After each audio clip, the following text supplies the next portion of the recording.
TikTok. TikTok. TikTok. Okay. TikTok. TikTok. Est-ce que tu veux gagner 5 000 euros? Oui, bien sûr. Ok, bah faut pas que tu regardes en bas. Je vais me tourner, mais faut pas que tu regardes. Ok. Ok? Ok.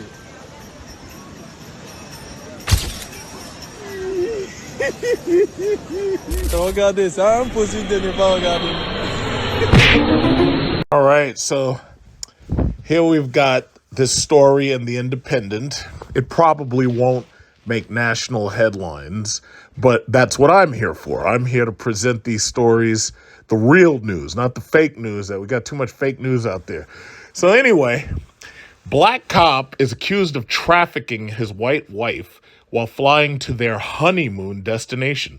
You see, this right here is how badly they want to keep us on the plantation. And this is the reason you got to get your passports and you've got to become a passport bro. Because if you stay on the plantation, you get exactly what you deserve. So here we go. So it says a retired police officer headed to Florida for his honeymoon was falsely accused of human trafficking by a traveler who spotted the ex-cop, who is black, with his new wife, who is white, and believed he was witnessing a crime in progress, according to a bombshell federal lawsuit obtained by The Independent. In September 2022, now mind you, you haven't heard nothing about this most likely until now, newlyweds Anthony Williams and Katsiarina Shasholka.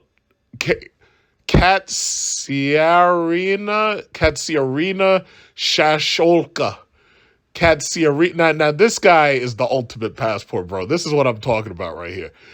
Katsiarina Shasholka. Katsiarina Shasholka, right? Now this guy is the ultimate passport bro. When you get a chick, you can't even read her damn name. That's how you know you won. Okay, so anyway, it says, Katsiarina were aboard American Airlines flight 2408 from their hometown of Phoenix, Arizona to Miami, when a fellow passenger became suspicious. You mean some racist piece of shit decided that they were going to start some shit and call the cops, and reported the mixed-race couple to the cabin crew. The complaint states, the passenger claimed Williams, who's 63, was transporting Shasholka, 34, against her will, and an obvious example of racial profiling. Not only is this racial profiling, this is also ageism, because you're first of all, this guy looks pretty good for 63. He looks almost like Wesley Snipes right there, except he's like not as dark. And the bottom line is, when you see older men with younger women and you decide that you're going to try to call the cops because you think that they're being trafficked or some shit because you can't mind your own goddamn business, that's ageism.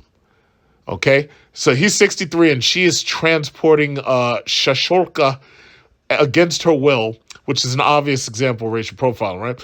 He had no reason to believe that Shasholka was in any danger. The complaint goes on, which includes a selfie the happy couple took during the flight of themselves smiling and enjoying themselves. Nevertheless, crew members took the passenger at his word, and without doing any of their own due diligence. First of all, you ain't got no goddamn due diligence. You see me with a young woman, don't say nothing. That's the reason why this Desert Eagle stays. Hold on, wait. Because you see, you don't seem to understand what y'all dealing with right here. Hold on, wait, where is it? Right here. Yeah. See this right here? You see this right here? You don't approach me. You don't say nothing. Wait, hold on. You see this? You see this? You don't approach me. You don't worry about who I'm hanging with. I don't know what wait, hold on. Hold on, wait, hold on. Wait, let me see. Where's that freaking hold on, wait. No, you don't approach me.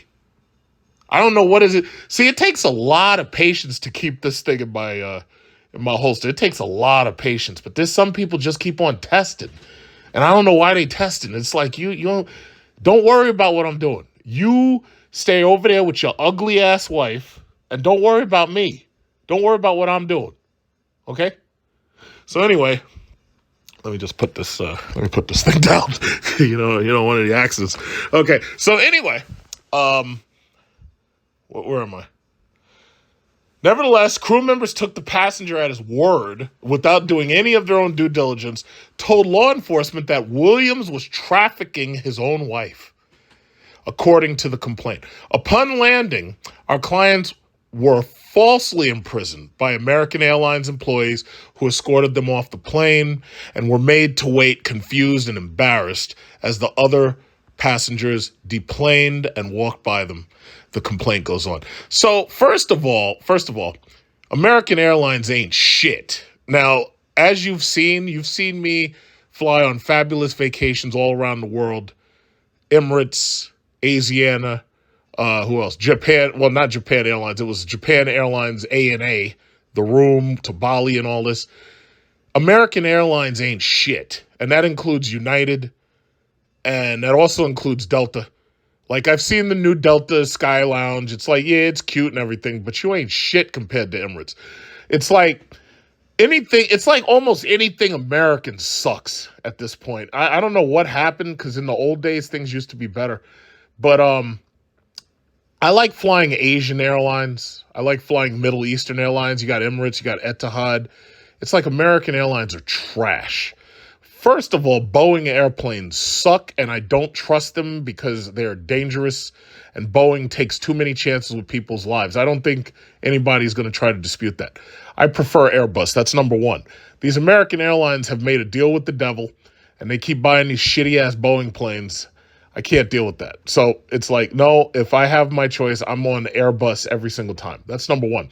Number two, I don't want to be around any Americans when I travel at all. It's like, you've seen the videos, you've seen how they act on planes. You've seen me. You see how I act on planes. I get on the plane, I'm nice and quiet, friendly, cordial to everybody, drinking champagne. I'm sitting in business class, my feet up. I'm not bothering nobody at all. But you see the rest of these Americans, you see how they are on these planes. These people act like they're on the goddamn train in New York City. I don't want them nowhere around me. And that's just how I feel about it. And this is part of the reason why. If I was flying with Ariana Shishoka, nobody would have said nothing. And I would have gone on my vacation. I would have taken now. And by the way, when I was on vacation in Maldives, and I was on vacation in Bali. So here I'm with this white chick in Maldives, and over in Bali, I'm with an Asian chick. Did anybody call the cops on me and say, oh, yeah, I think he's transporting bitches? Because you know what? This guy is basically a passport bro, and they just tried to accuse him of being a transport bro. See, there's a huge difference. See, that's what women try to do. They try to say that the passport bros are traffickers. We're not traffickers. Those are the transport bros. The transport bros are called the transport bros because they transport hoes. We have nothing to do with them. We're passport bros.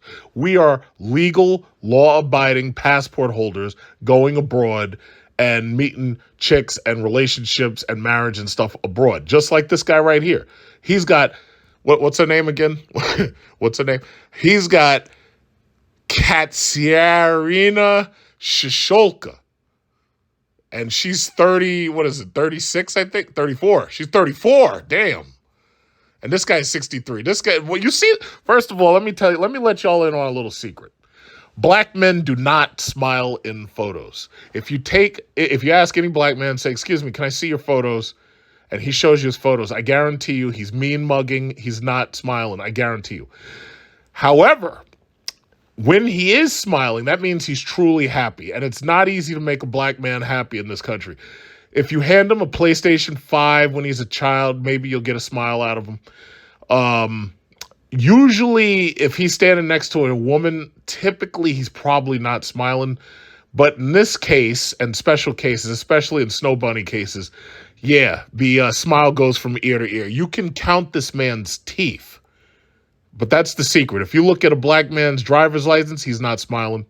If you look at a black man's wedding photos, typically he's probably, a lot of us don't really get married anymore unless we become passport bros. So if you look at our wedding photos, chances are we are smiling. But if we stay on the plantation and you look at our wedding photos, chances are, if we're staying on the plantation here in America, chances are we're not smiling. It reminds me of that movie Jerry Maguire.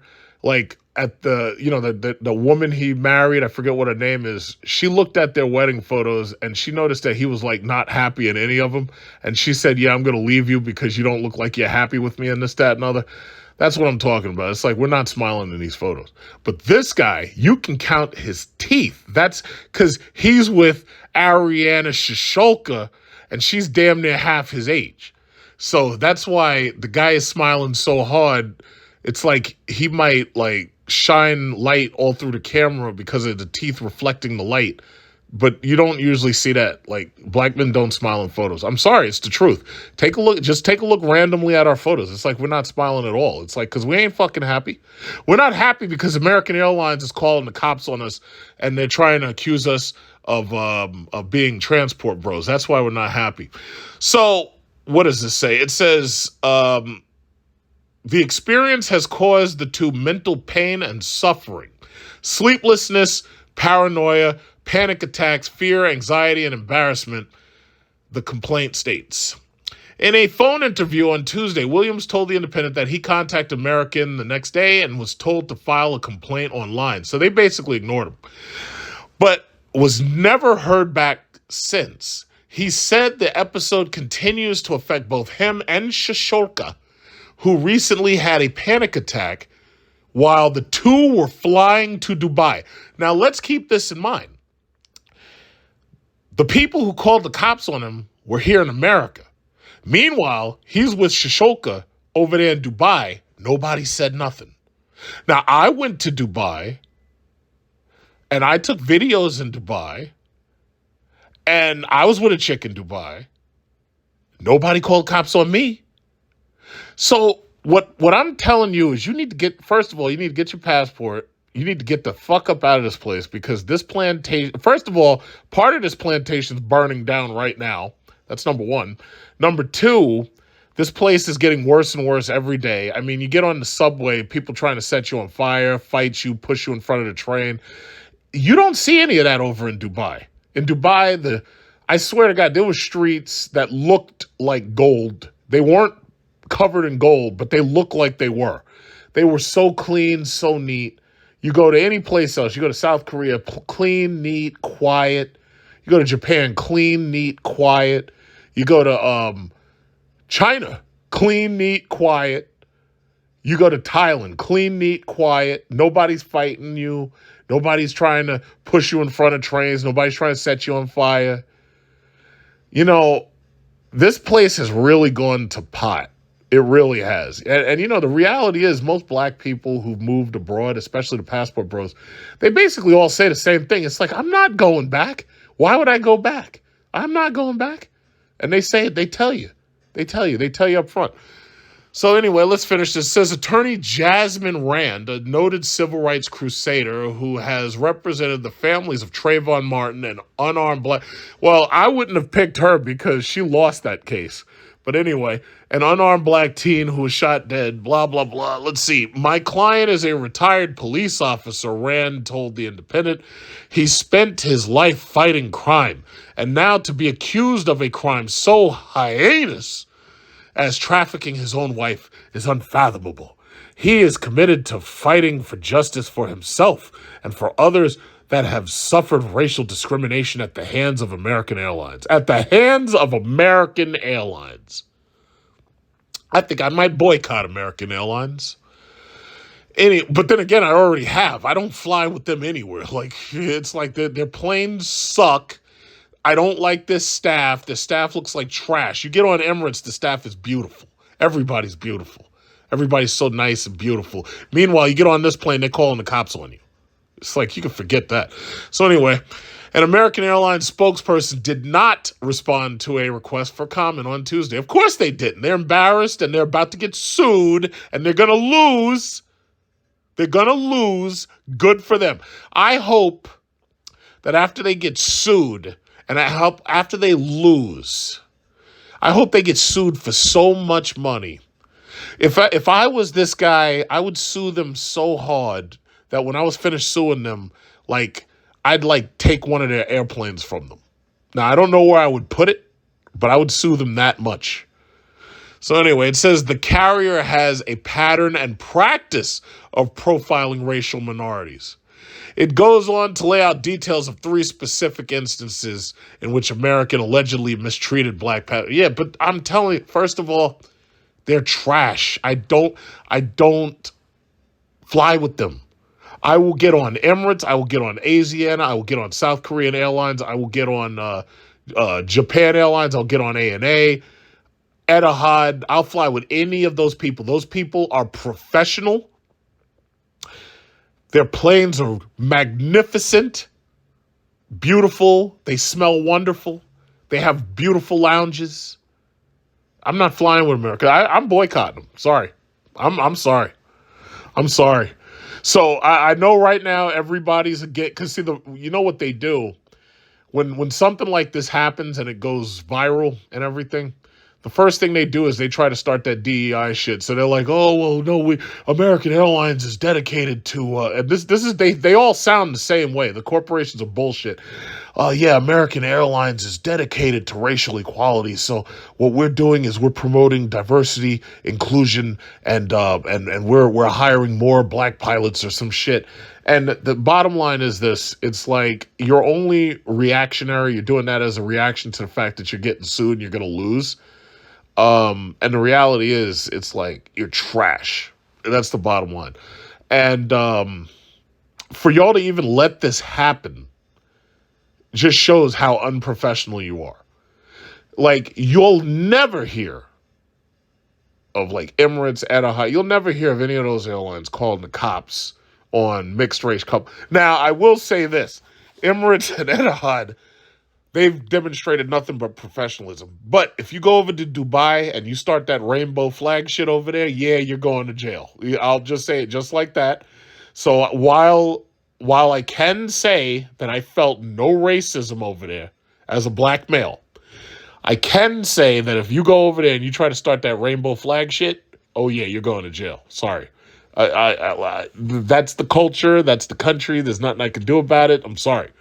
But if I was with Shosholka, if I was with Marianne Shosholka or Tatiana Shosholka, whatever her name is, they would have never done that. They would have assumed, they probably would have looked at me and assumed I was Shaquille O'Neal.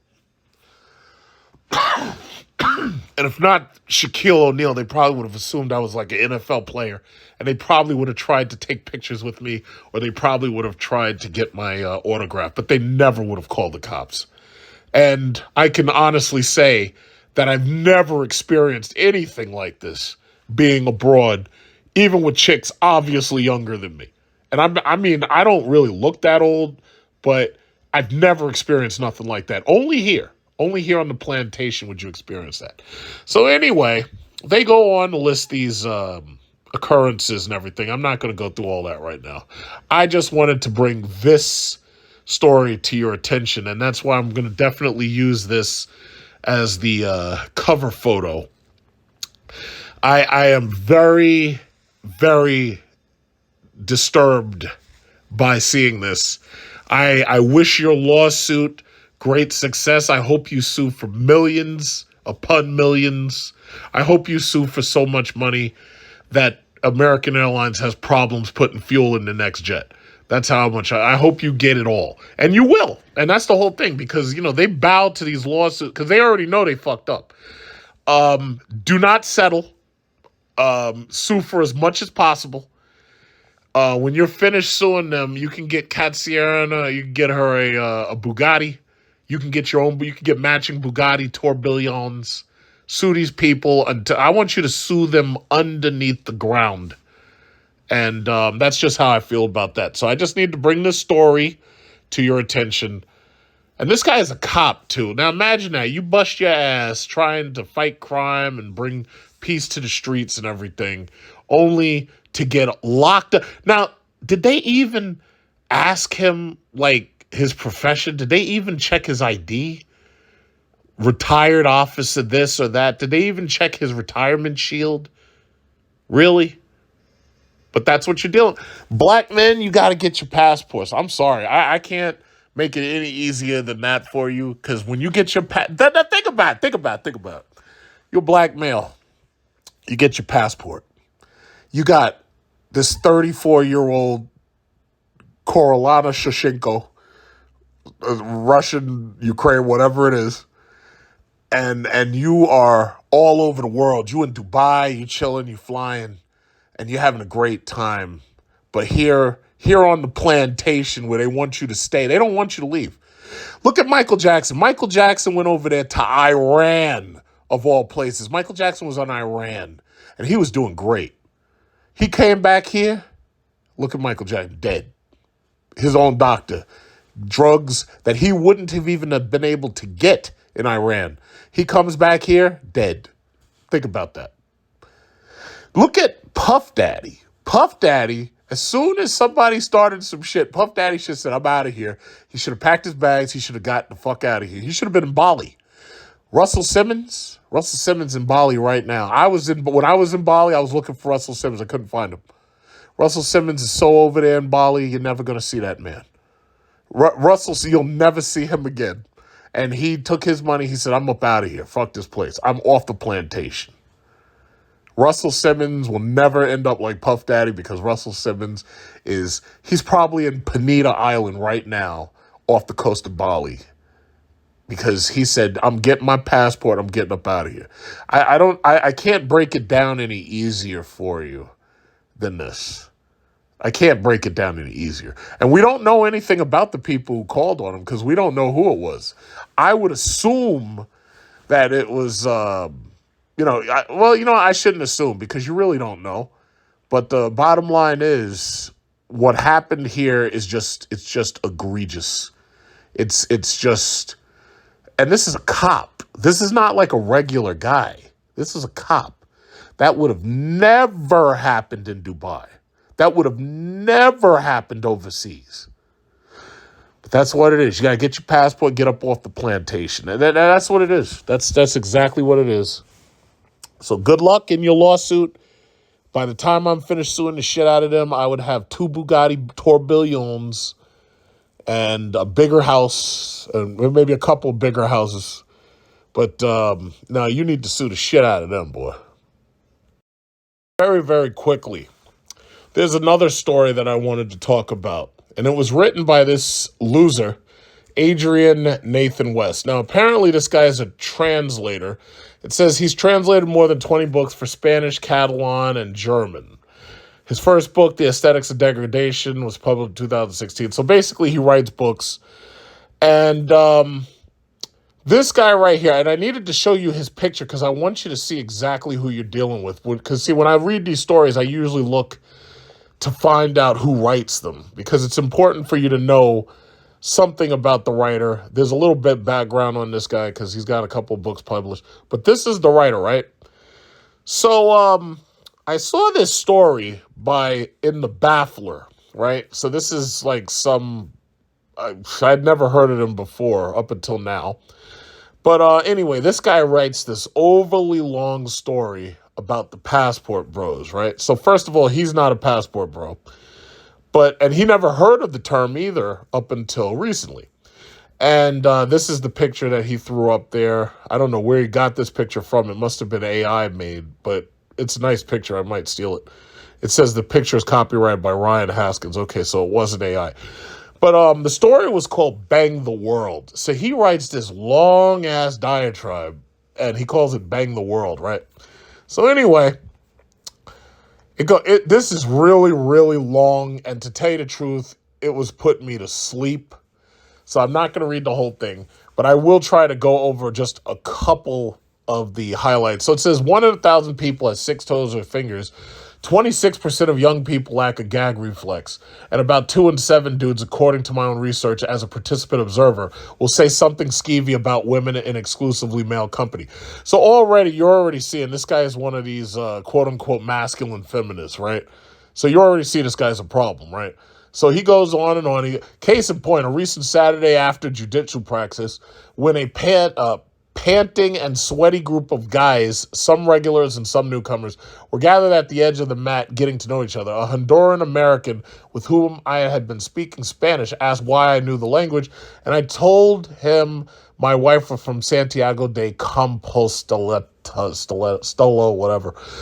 This excited him more than it should have. Maybe he thought I meant Santiago de Chile, and after an approving nod and a "that's what I'm talking about," he detailed his disenchantments with dating in the States and offered a mini prospectus on the superior female offerings in assorted Latin American countries he had visited.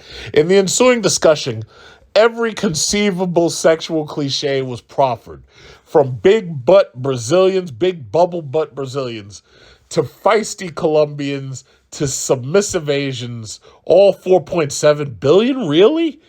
To sophisticated but spicy Eastern Europeans, a Nigerian acquaintance seated nearby, his expression that of a hungry child with his face pressed to a pastry shop window, expelled an audible sigh and announced to us all, "Man, as soon as I get my citizenship, I'm going full passport, bro." This was a new term to me, and when I asked what it meant, I was told it referred to a man who traveled to meet women in foreign countries, a black man who travels to meet women in foreign countries.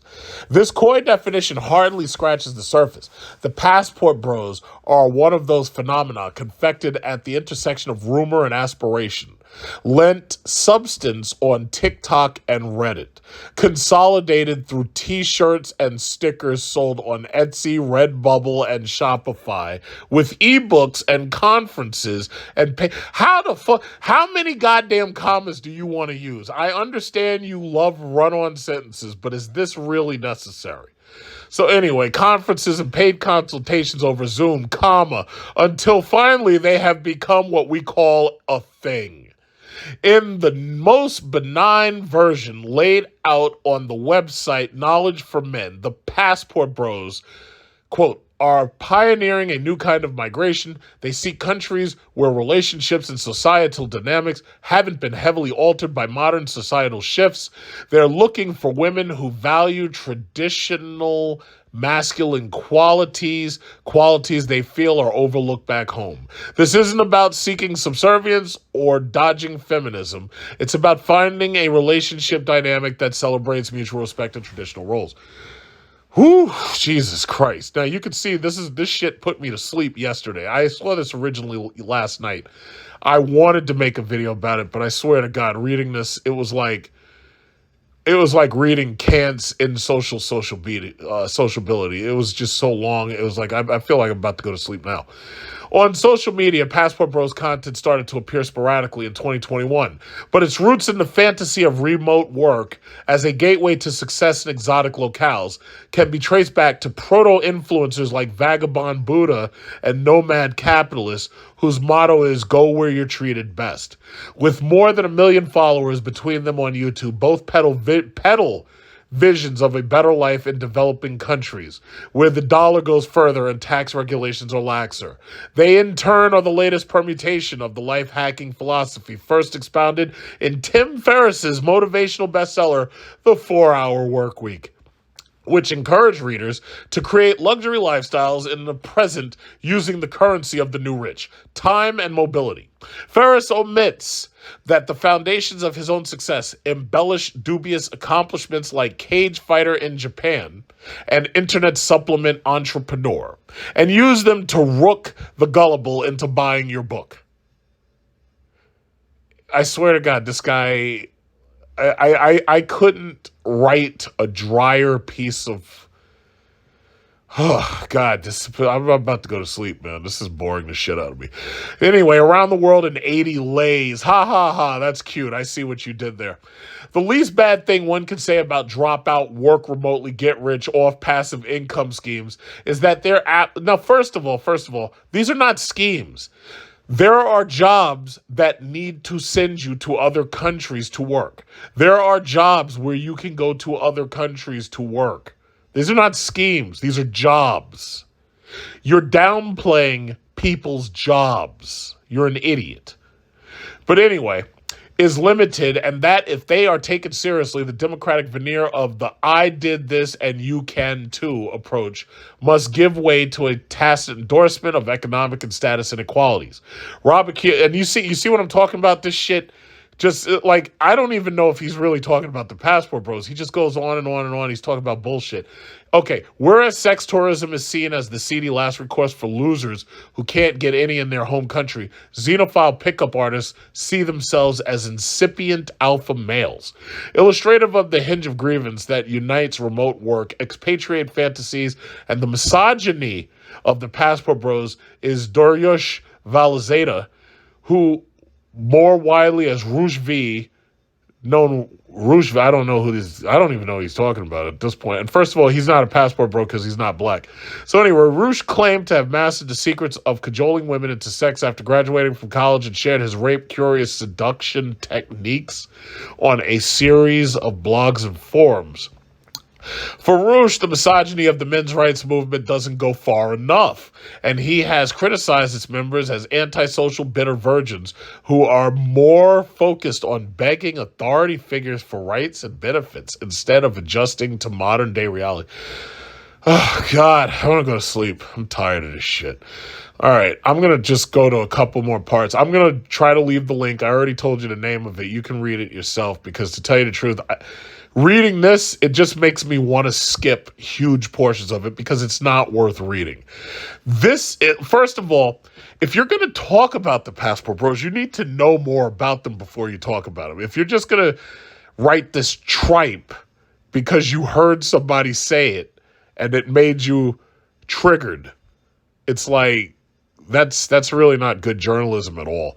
But anyway, it says the breakdown of traditional sex roles and Christian-style egalitarian monogamy with the promotion of fluid dating has begun to revert society into a harem model currently practiced by Arab royalty in countries like Saudi Arabia and United Arab Emirates, where high-status men reap nearly all the highest quality fertile women and maintain concubines on retainer, while low-status men receive no women and struggle to have their basic survival needs met.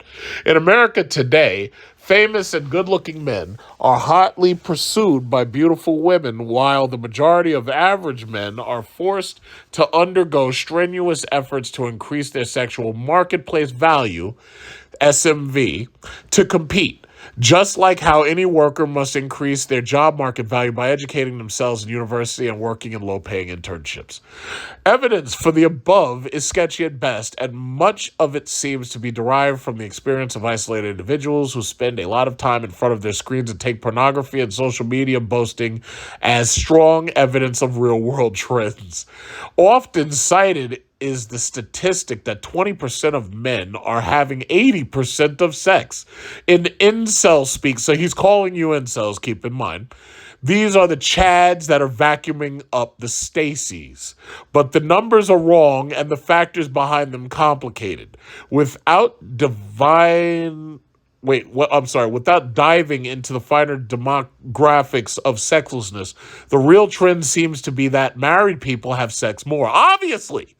I mean, come on. In fact, if you ask most married people, they'll tell you they actually have sex less. But anyway, and people are marrying later. That people are living with their parents longer, and that is too reduces the frequency of sexual contact. That increasing higher education has cut into time available for sexual pursuits. And finally, that most people are still getting laid. What? The real trends seem to be... So he's saying that the real trends seem to be that married people have sex more and people are marrying later, that people are living with their parents longer.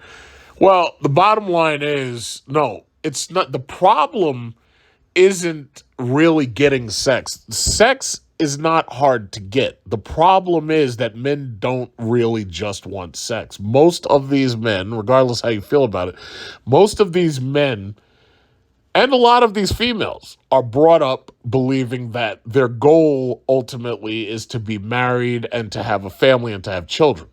It's easy to get sex. I mean, for God's sakes, because they've allowed all these goddamn illegal aliens to come into my city, you can go right down there to Junction Boulevard, or you can go right there to Ozone Park, and the women are selling.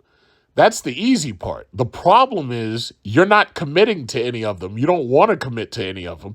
And again, with men, what ultimately happens is men are hunter-gatherers. We're basically evolved hunter-gatherers. So we go out and we get stuff and we bring it back to our cave or our house or whatever it is. We're hunter-gatherers by blood. And the problem is we also hunt and gather women. The problem is that when we're bringing home all this stuff, we're collecting stuff, we're turning our houses into museums of stuff. George Carlin said it best. He said, your house is a place to keep your stuff while you go out and get more stuff. The problem is men treat women as stuff. You know, there was a scene in the movie Mad Max Fury Road where the women escape and they said, we are not things.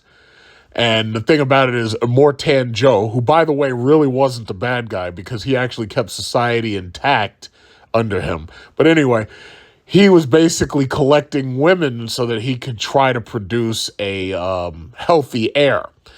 But they said, we are not things, and then they escaped. So the problem is men ultimately are hunter-gatherers. We go out, hunt, and gather stuff. But the problem with women is that women is the one stuff that can leave you and take half your shit with them. Your cat can't leave you and take half your stuff with the cat. Your dog cannot leave you and take half your shit with the dog. They don't have that power. So the reality is men now don't trust women. And that's the bottom line. Men do not trust women. Young men do not trust women because they see how they act in high school.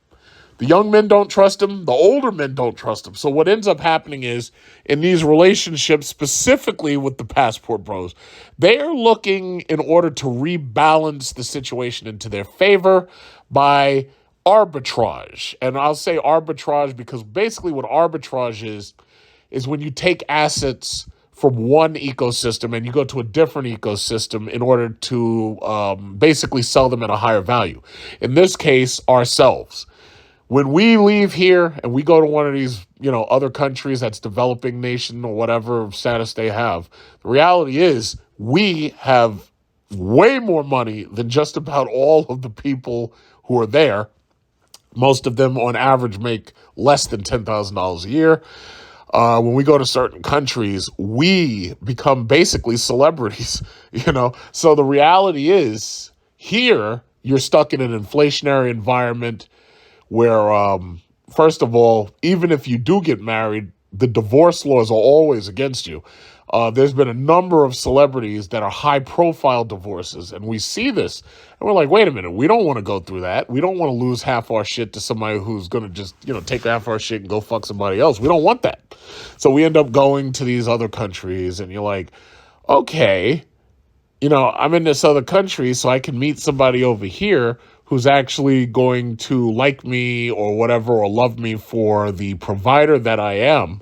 But now I'm in a country where the laws are not as sophisticated to the point where they screw men over entirely and I end up losing half my stuff.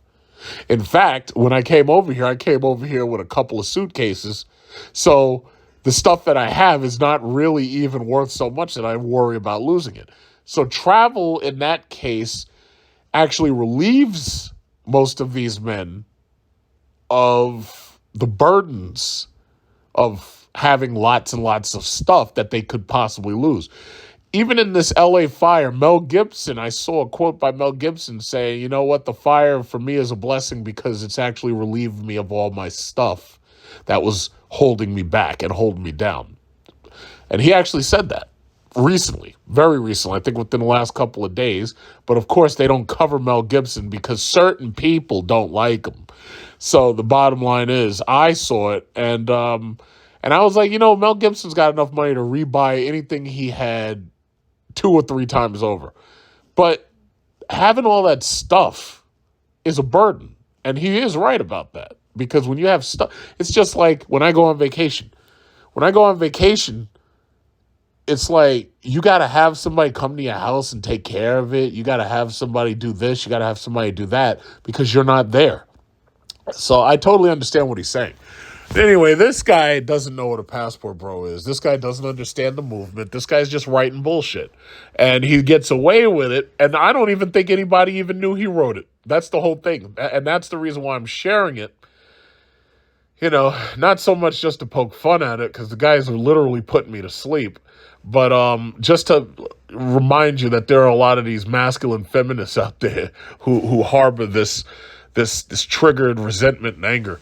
But anyway, there's a part where he gets to where it came from, but let's see. Yeah, it just goes on and on and on and on. It says the breakdown of traditional sex roles in Christian style gals. Oh, okay. So I think I read that part a while back. Let me go on. Let me go on. This Jesus Christ, this is long. The critique of the reduction of love and sex to the logic of mercantile exchange was made eloquently in the writings of Mikhail Holoubek in his pre-denture period, and might incite one to ask what more humane, more egalitarian models for sexual and romantic coupling might look like. But regressiveness is always easier and a sweeter salve to resentment. And so, instead, the ideology of the passport bro takes the form of an anti-egalitarianism from below.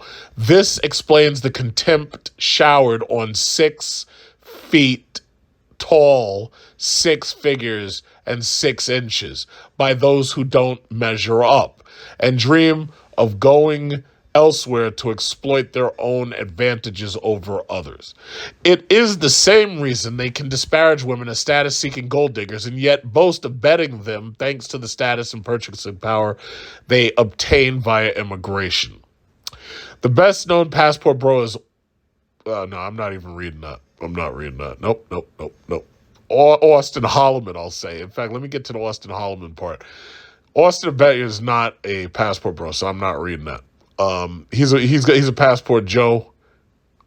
He's not a passport bro, but anyway.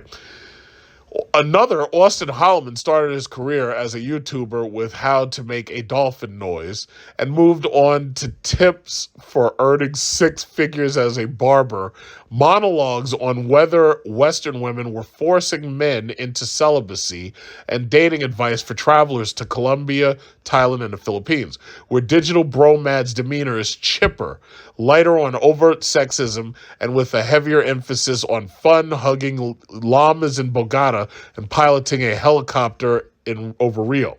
Holloman revels in provocation, complaining about women starting to grow mustaches and poor feminine hygiene in the United States. In 2023, Brazilian law enforcement opened an investigation into him for the crime of sex tourism in Salvador da Bahia. Since then, he's shown up in Lima, Cartagena, Phnom Penh, and Kampala. He refers to Africa as the last hope for masculinity and has recently become a booster of Kenya. Now, first of all, I haven't actually seen any real evidence that there was any serious law enforcement investigation open up on him. What I saw is some pathetic bull ring rainbow flagger who decided to try to come after him and tried to act like she was trying to get people to gang up on him while he was over there. Maybe even try to off him. That's what I saw. I never saw the Brazilian government itself coming after him. I never saw the Brazilian police coming after him. First of all, in Brazil, from what I remember, prostitution is not illegal. That's number one. Here's the thing, though. From what I remember, he was never, ever soliciting prostitution. What I do remember is that he was saying certain things about women, and he was recording, I believe, on public beaches. And because of that, this pathetic bull ring butch rainbow flagger decided that she wanted to try to go after him. That's what I remember. I never remember seeing anything about the Brazilian government coming after him. I never saw anything about the police actively investigating him. I never saw any of that. Like, if somebody wants to show me official Brazilian police documents that otherwise show that they were actively investigating him for prostitution, which, by the way, is not illegal in Brazil, you'd have to send me a link. And I'd be glad to see it because I don't remember seeing any of that. But this is what I'm talking about. This guy doesn't know what he's talking about. He's just writing tripe. And that's what it comes down to. So anyway, it says, though he quickly adds, I'm just using this as an example. One of his justifications for doing so in the video, should men stick to their race of women abroad, is that a man who beats a woman of his own race, Holloman is black, is less likely to face legal sanction or retribution from his victim's family. Holloman now offers online consultations for other men wanting to move there. Much Passport Bro content seems like advertising for business ideas that never quite panned out. You see, it's easy for somebody to say that, but he doesn't even really know what he's talking about. Because the reality is most Passport Bros are either retirees or they're working abroad remotely. So, you know, what he's talking about business ideas that don't work out, it's like, that's just stupid. It's like this is not like World Venture Tours, or this is not like some pyramid or MLM scheme. That's not what this is. But anyway, that's what happens when they want you to stay on the plantation. So anyway, where are we? I got to skip over so much of this bullshit. But anyway, it says the first hit for Passport Bros on Google, not counting the song Passport Bros by Bass and J. Cole, is the official Passport Bros, a company whose actual purpose is impossible to ascertain. Their website hosts page after page of boilerplate about men's rights, wealth management, and investment properties overseas. An online business directory lists their corporate offices at Suite 312 of a UPS store in Plainfield, New Jersey. Many of the links on the page are dead, and the 3-minute podcast last updated more than a year ago are almost certainly generated and spoken by AI. I did correspond briefly with an American man who had produced Passport Bro content in South Korea and who had authored, again, The Spectre of ChatGPT Looms Large, a book encouraging Passport Bros to build strong communities overseas. Its message of self-empowerment directed at Black American men was hard to decipher, couched in such more or less plagiarized phrases as the spatial dimensions of productivity performance are becoming more salient as the global megatrends, in particular globalization and digitalization, affect localities different along the urban-rural continuum. But his social media presence was interesting, representing as it does the preoccupations and aspirations of the Black American right, a group that receives little media attention outside befuddled electorate. What the fuck is this guy talking about? Like, anyway, his Substack linked to 4 accounts. Holloman Zivbir, a Somali-Canadian troll on X who posts about sex between white women and black men and is best known for sharing explicit deep fakes of Taylor Swift. The Blacked Pill, which recycles the tropes of cuckold porn to shill an app for designing an AI girlfriend, and Blasian Love, which you can figure that one out for yourself. My correspondent's personal posts consist mostly of anti-government conspiracy theories, praise for Elon Musk, snipes at Kamala Harris, and the kind of outrage at America as a country willfully gone awry that lies at the core of Trumpism.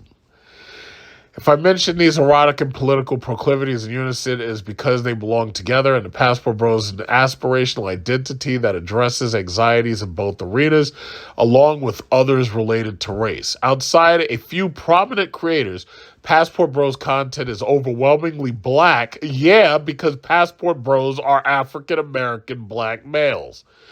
And whereas white Passport Bros complain about Western women in general, black Passport Bros reserve for black women an often shocking degree of ire. Okay, I'm going to just explain that right now. If these black men felt the need to spend thousands of dollars to travel to other countries for something so simple as getting a wife, marriage, and having a family, then you damn right that they're going to talk a lot of shit about black women. There are some black women who've openly said on Twitter or TikTok, whatever, and I believe TikTok is supposed to be shut down very soon. I think today's the 14th. I think they're supposed to be shutting TikTok down very soon. So I'm waiting to see if the government actually sticks to their word on that one. But anyway, These black women will openly tell black men that they hate black women. And it leaves the black men to either decide to explain why, or it leaves them to basically back down and not say anything. But in most cases online, most of them are simply going to say why.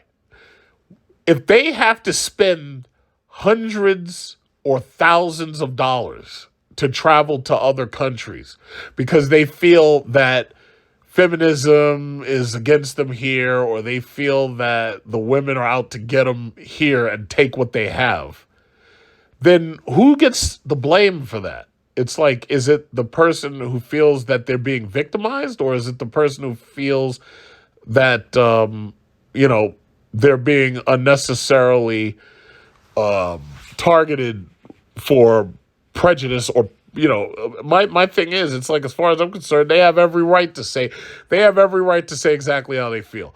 Now, I've noticed personally that short black men who aren't 6 feet tall, they are quite angry. Like they are very, very, very, yeah, they have a special level of anger. But the thing about it is, it's not the end for them. They could always get that flight. They can go over to one of these countries where the average woman's only like 4 feet tall, and they'll be fine. But the bottom line is, it's like the women here have basically devalued them. And, they make quips about them online about you don't have a right to exist if you're not 6 feet tall and stuff like that. That's really fucked up. But, listen, if they feel that way, then that's just how they feel. It's like, my question is, you don't know anything about the movement, so who are you to criticize it? You don't really know anything about it. You talk to a handful of people, you don't know what you're talking about. But anyway, where am I? Jesus Christ, this is long. This is so long. It's like reading through oh my God. All right, I'm going to skip right to the end because I hope I haven't put you to sleep. But I'm going to skip towards the end. Where was I? Okay. It says, for this melancholy, and you can read this whole bullshit yourself because I just can't do it. For this melancholy object, to quote Jonathan Swift, I shall now therefore humbly propose my own thoughts, which I hope will not be liable to the least objection. Sex must be made more available or less desirable, or both. Something like this is currently achievable for the bold of spirit and gadget universe. Through a combination of VR porn, a Bluetooth-enabled masturbation toy like the LoveSense Max 2, described as formidable by an Amazon reviewer in France. It may not be intercourse, but it may prove a passable erotic refuge for more than one KHHV, kissless, hugless, hand-holdless virgin. Perhaps as the tech prophets promise to reverse global warming through geoengineering and forestall death through gene editing, they will spare a thought for beta males too, expanding upon these as yet rudimentary stopgaps to inaugurate a digital sexual utopia. With virtual bling and LLM-powered bimbos leaving the sexual rat race in meat space, Giga Chad will frolic among buxom tens in his seraglio in Silicon Valley. A few of us outmoded laggards will continue questing for love and companionship, and the Passport Bros will recline in cyber lounges sipping cyber cocktails in cyber Medellin, where ascending incel slang for sleeping with a woman will cost a fraction. Payment in crypto naturally preferred of the price of apps and cocktails at Ocean Prime for gold digging broads in the US of A. This was the crappiest fucking article I've ever read. It sucked so bad that I have to say even the AI chat GPT makes better articles about Passport Bros. But to go back to his main point, if you want to call it that, since this is a bunch of tripe, he's basically saying that all of this is centered around sex. The reality is, it's not all centered around sex. It's really not. The real passport bros. I'm not talking about these passport pookies and these other dudes who just want to fly down to Dominican Republic, pay a couple of dollars and get some booty. And what's that place called? What's that place they go to in Dominican Republic? It's called, what is it called? The name is coming. It'll come back to me. Like, I always think it sounds like the word sewer. Like sewer, like where water goes and, the poop goes when you flush. So sewer, that's the name of the place. He thinks it's as simple as people want to fly to Sosua and people want to fly to Colombia to get their rocks off. But the reality is we've got that right here. We have plenty of prostitution on down low. That's not what this is about. That's not what the passport bros are about. The passport bros are not about prostitution. The passport bros are really black men who are traveling to find relationships. I have posted and I've done it on purpose.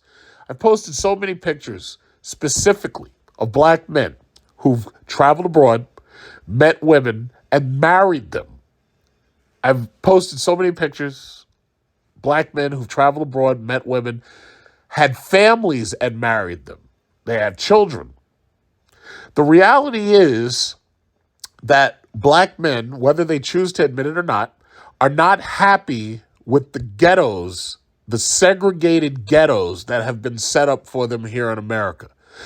Those segregated ghettos were segregated to the point that they didn't even, like the last story I read, they didn't even want you to be able to marry outside of your own race. What they wanted you to do was they wanted you to continue to create more black children who would be the future subservient second-class citizens.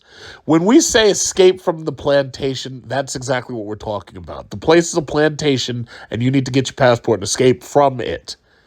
That's what we're talking about. When these men are going abroad and they're meeting women overseas and they're having families and children and this, that, and other, they are expressing like nothing but happiness. First of all, the cost of living overseas is nothing like it is here, especially when you're in a developing nation. Here, the cost of living, I don't even have to remind you, is crushing a lot of people. Like, I'm lucky because I was smart enough before Biden got into office to buy a second house. I was smart enough to do that instead of like wasting my money on cars or something. And the reality is a lot of people right now, even newlyweds, can't even hope to pull their money together to buy a house. The reality is the cost of living right now is so bad. Like, for instance, you saw what they just did in New York with congestion pricing. They've made it so expensive just to move back and forth between states, just to drive from one state to the next. I have a cousin, and he lives in New Jersey. He drove into the city to drop off his wife and to drop off his son. And because it's so expensive to go back and forth, he'll stay on the New York side and wait until they're finished during the day and then go home when he picks them up. Instead, before the congestion pricing, he would come over to this side, go back to his side, New Jersey, rest and do whatever. And then when they were ready to be picked up, he'd come back and get them. But they've made it so outrageously expensive just to move around that a lot of citizens have like reached their breaking point. I think about the LA fires right now. Those people have lost everything and they're never going to get it back.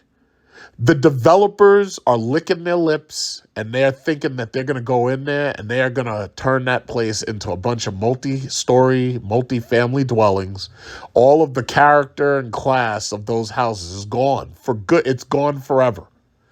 Knowing those communists in California like Gavin Newsom, they will fill those places with illegal aliens and anybody who they feel will vote for them.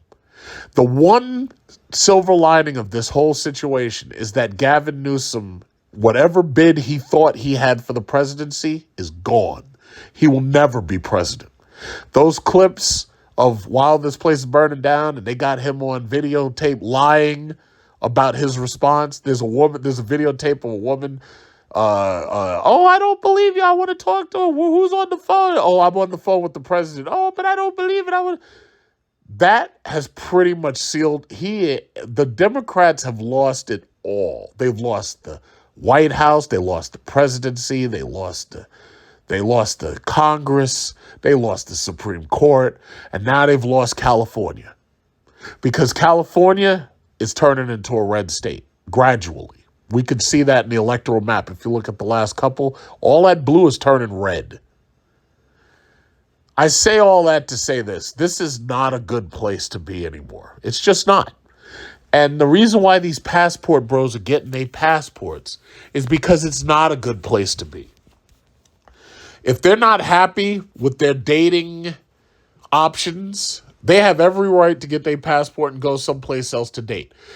But the reason why the backlash against the passport bros has been so consistent, first of all, it's the women. The women know that a lot of us have a lot of money and we're making a lot of money. And we're taking our resources to third world or developing countries. And we're getting younger females. Like in the last story I just read, I read about this black cop with Tatiana Yoroshenko, or whatever the hell her name was, because it was like one of them weird-ass European names. But anyway, this chick is like 34, and this man is like 60-something, and this is his brand new wife. And they're seeing this, and they are angry. They're seeing us taking our resources and getting young wives, having families, and not having to deal with them. We are taking our resources and we are shifting our resources to people that they don't respect, that they hate, that they are envious of, partially because of their younger ages and partially because they are, how should I say, submissive. That's the word. And that became a very, very triggering and dirty word for most of these feminists. But now, a lot of them are starting to understand they can't beat the passport bros. They can't beat them because there's nothing that they're doing that's illegal. This American Airlines lawsuit that I talked about, American Airlines is going to lose that lawsuit. They tried to stop this man from living his best life. Now they're going to get sued for multiple millions of dollars and lose the lawsuit. And he's going to be richer than ever. They can't beat us because there's nothing illegal about what we're doing. We're doing everything legally by the law. And there's nothing they can do about it. They are watching us take our resources during the worst economy that most of us have ever witnessed. We're in an economy so bad that you can't even hope to buy a property at this point. You can't hope to buy a house. I was watching videos on another channel, a couple of channels. Hemi Muscle was posting videos, for example, on his channel about these women talking about how angry they are and how tired they are of being homeowners and how they want to give up their homes and go back to renting. All of these videos by these women who have no husbands, who have no, they don't have families, they don't have husbands. They tried to go out there and buy a house by themselves. They couldn't afford it. These people don't seem to understand. You buy a house, got mortgage, taxes, and insurance. The mortgage might be fixed, but the taxes and the insurance go up. Eventually, they go up. I'm saying all that to say this. These black men are doing better than ever. They're doing better than ever. If you think of the history of black men in this country, we're doing better than ever. And I say we because I'm one of them. I'm driving around in an $80,000 Cadillac that drives its fucking self. I push one button, that shit drives itself. My grandparents couldn't dream of shit like that. I'm driving, I'm looking right out the window. I got a $80,000 paid off Jeep SRT. I can drag race the shit out of people if I felt like it. We're doing better than ever. I'm sitting under my house. I'm looking up at my ceiling fan right now. I'm looking at my ceiling fan, thanking God I got a ceiling fan. Do you know how many young people, young white people, young black people, young Hispanic people, they can't even get their money together to buy a house right now? And I'm sitting under this ceiling fan right here. I got a ceiling fan. We're doing better than ever. I got my passport renewed. You've seen some of my videos. I'm in Dubai. I'm in Bali. I'm in Singapore. I'm in Japan. I'm in business class. I'm in the lounge. I got my feet up. There's people in the back of the plane, and I'm sitting up in the front of the plane like Rosa Parks, sipping champagne at 30,000 feet. We're doing better than ever. And there's people who don't like that. There's a lot of people who don't like to see that. Why crabs in the barrel? Why don't you stay over here? Why are you trying to get out the plantation? Why are you trying to leave? Well, I can't explain it any better than that. But all I can say is this guy's writing sucks and it's boring and he's putting me to sleep. Right now it's like 8:51. I'm looking at my clock. It's like, yeah, I'm tired at this point because this guy's writing put me to sleep. It was boring. It was tripe. He doesn't know what he's talking about. And that's the bottom line. But the reality is you ain't going to stop the Passport Bros. The Passport Bros movement is unstoppable. And it's only going to keep on going. And ain't nothing you can do about it. So thank you. I hope I didn't put you to sleep already because I'm pretty sure I probably did because his writing was boring. So hopefully I didn't put you to sleep. But if you did manage to make it this far, yeah, I appreciate the support. But we're going to keep on. We're going to get our passports and we're going to weaponize it. We're going to weaponize our passports. We're going to keep it moving. And we're going to keep on going. And there ain't nothing you can do about it except watch. All right, guys, they just called for my passport. Man over here making funny faces. Going to pick up my passport. I didn't know they had gas like that in Thailand, chat. I'm confused. Am I bugging? Am I late? I must be late, chat. I must be late. Just to make your trip a little more enjoyable and a lot less stressful. Just a few pointers I want to get some of you guys. Some of you've already been. Nah. I'm booking my flights. No. I'm booking it. No.